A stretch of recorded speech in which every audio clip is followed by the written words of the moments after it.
કેમ છો? મજામાં. ચલો આજે તમારે કહેવાનું છે કે તમે આજે ઘરેથી શું ખાઈને આવ્યા? ચલો તમે ઘરે શું ખાધું બેટા? ચાંદ રોટલી ખાધી હતી. ચલો તમે શું ખાધું હતું બેટા? શાક રોટલી. શેનું શાક ખાધું? બટાકાનું શાક. ચલો પૂજા તમે શું ખાધું બેટા? દાળ રોટલી. ચલો તમે શું ખાઈને આવ્યા બેટા? હીરવા તમે શું ખાઈને આવ્યા?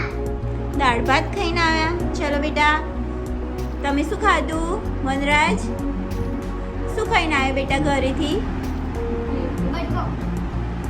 વઘારેલી રોટલી. ચલો કર્મ તમે શું ખાધું બેટા? શાક. શેનું શાક બનાવ્યું તું? બટાકાનું શાક બનાવ્યું તું. ચલો પ્રે તમે શું ખાઈને આવ્યા ઘરેથી? રોટલા બનાવ્યા હતા. અને શાક શેનું બનાવ્યું તું મમ્મીએ? મગ બનાવ્યા હતા. સરસ. ઈશાન તમે શું ખાધું? કારેલાનું શાક. ઓહો ભાવે છે તને? કેવા લાગે કારેલા? મસ્ત લાગે.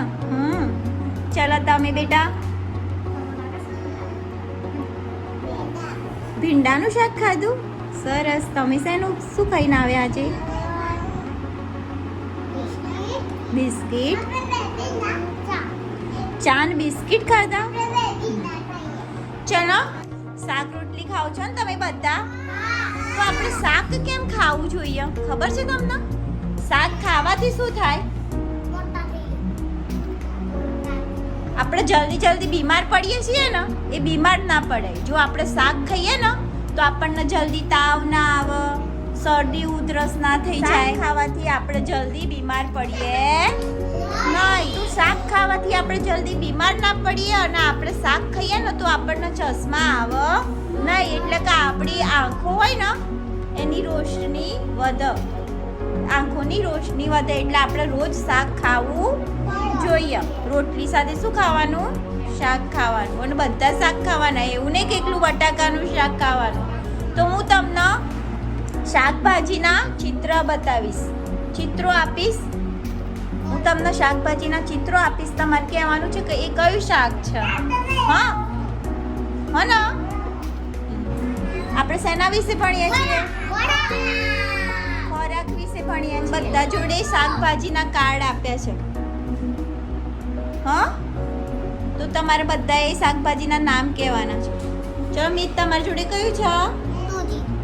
દૂધી. બતાવો દૂધીનું કાર્ડ બતાવો. Very good. નવ્યા તમારી જોડે કયું શાકનું ચિત્ર છે? ડુંગળી. Very good. તમારી જોડે કયું શાકનું ચિત્ર છે બેટા? કયું છે? કોબી. સરસ. કયું શાક છે? બટાકો. કયું શાક છે બેટા તમારી જોડે? બીટ. તારી જોડે કયું શાક છે બેટા? ગાજર. કર્મ તમારી જોડે કયું શાક છે? ટામેટા. સરસ. તમારી જોડે કયું શાક છે બેટા? રીંગણ. બતાવો રીંગણ. ઈશાન તમારી જોડે કયું શાક છે? ફુલેવર. Very good. તમારી જોડે કયું શાક છે બેટા? ભીંડા. બોલો બેટા. વટાણા. Very good. તો આ બધું શું કહેવાય?